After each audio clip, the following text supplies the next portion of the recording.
And they were passing the Haggadah around, and I was terrified because it started on the plagues. And I thought, no. What if I have to read the bit about killing the firstborn? I just can't. I can't. And yet I'm a guest, and that's part of the ritual. And fortunately, somebody split something into two, and I was saved from that. But my sense of emotion was very, very deep. I just felt that this was something, not a story of freedom, but a story of vengeance and of punishment. And maybe a lot of life is like that. It's not a simple, straightforward story. My American friends who are very eager to celebrate the whole Passover event invested with a strong American quality, and somehow the Iraq War came into it, and in a way it was appropriate, in a way inappropriate. Inappropriate in the sense it can be very superficial, and you just slide it in and it just becomes another commentary on current events, and it loses its time historical significance. But appropriate in the sense that it's dealing with the real meaning. It's not just an incantation, it's not just memorializing a story that is so abstracted from the real world that it becomes a form of narcissism, really, self-referential narcissism that makes you somehow better than anybody else simply because you are reciting a particular version. When the rabbis think of the drift of the way the story must be told, they say one goes from slavery to freedom, and that struck me as being very much your journey in a South Africa which had many elements of slavery in it, and your engagement in South Africa, in Mozambique, from London, with the ANC. That journey, would you identify as that? I welcome also your journey?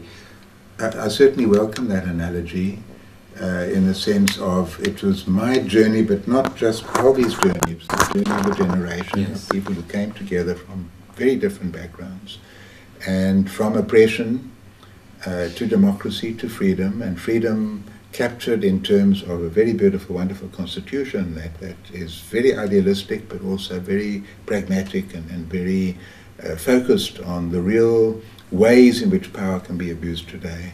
So it's if pride cometh before fall, then I'm headed for a fall, because I'm very proud, I'm very, very proud of what our generation achieved. It's a validation of idealism. And to the extent that the whole story is a validation of idealism, of hope, of journeying from despair and depression and feeling downtrodden to an achievement of a sense of liberation and a sense of fulfillment and fullness. It's a marvelous story. And I'm happy. Back to that passage you said you didn't want to find yourself reading the last of that awful last of the 10 plagues, and the question of vengeance. Something which is there in the Haggadah is a very strong division between them and us.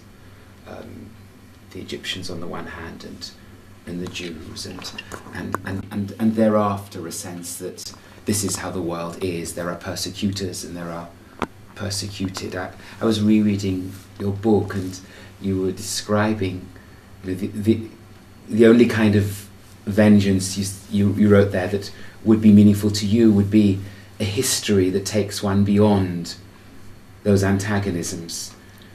Yes, I call it the soft vengeance. Yes. Soft vengeance of a freedom fighter. And when somebody wrote to me in hospital, I'd lost my arm in a bomb blast. South African security agents placed the bomb there. That the authorities in Mozambique had captured the person who placed the bomb there.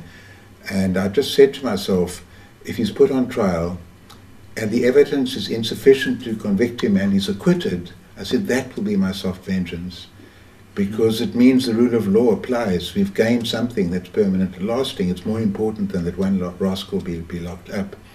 And then afterwards I found myself, when I was writing a book on the experience of waking up without an arm, when we get democracy and freedom for everybody, and human dignity is respected, I said roses and lilies will grow out of my arm. That will be my soft vengeance. And soft vengeance is powerful. It's, to my mind, it's much more powerful than mighty vengeance. Mighty vengeance is on an equal plane with those who've done destructive things. Okay, so we're more destructive than you are. Huge gain for humanity. Our gang is stronger than your gang, and there's no moral distinction except we claim we're right and they claim that they're right. Whereas if you can bring about a transformation and a change where you all move forward into a realm where you share certain moral values and certain standards and you recognize the humanity each of the other, that I call my soft vengeance.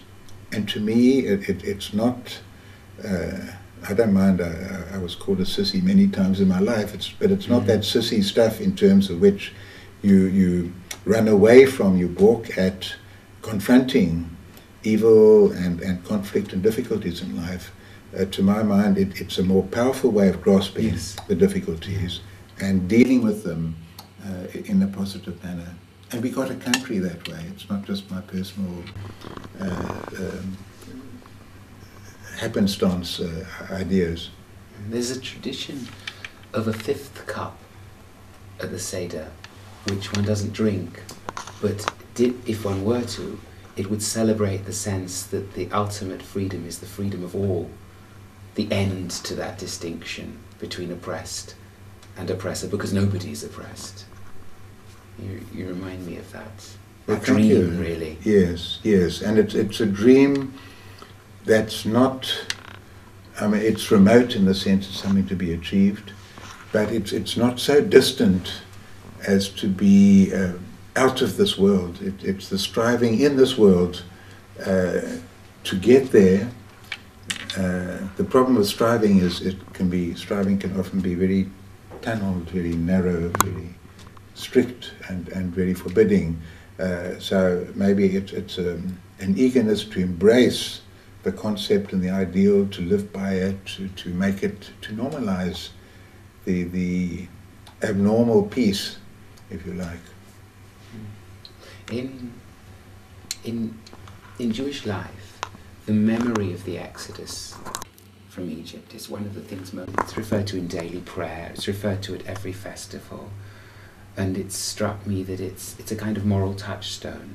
The memory of being on the wrong side of injustice is there to direct us to do what's fair and right. Does the memory of apartheid and its wrongs serve in a similar way your work and your involvement in the creation of the Constitution?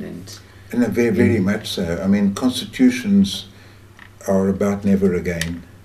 Right. You get a constitution for a reason, and the reason is there's been such terrible trauma and atrocious conduct in society, and you don't want to live like that, and you don't want your children to live like that, and your descendants to behave in that kind of a way or be victimized in that sort of a way. So you establish a set of norms which are captured in a document called the Constitution. And the Constitution, I find myself saying, is based on notions of perfectibility and corruptibility. They're both involved in the constitutional concept, and the corruptibility is a knowledge of what's happened in the past, can always be repeated. We have to be aware about that. But the perfectibility is the hope and the capacity of human beings to transcend the narrowness, the bitterness, the selfishness, the inwardness, the corruption. You don't get either in absolute terms. Each always mingles with the other. There's constant striving. And to the extent that I was a judge interpreting and applying this Constitution, it was always trying to elevate the elements of hope, but the elements of hope in a manageable, practical sort of a way, and limit the capacity of corruption to destroy human dignity. Thank you.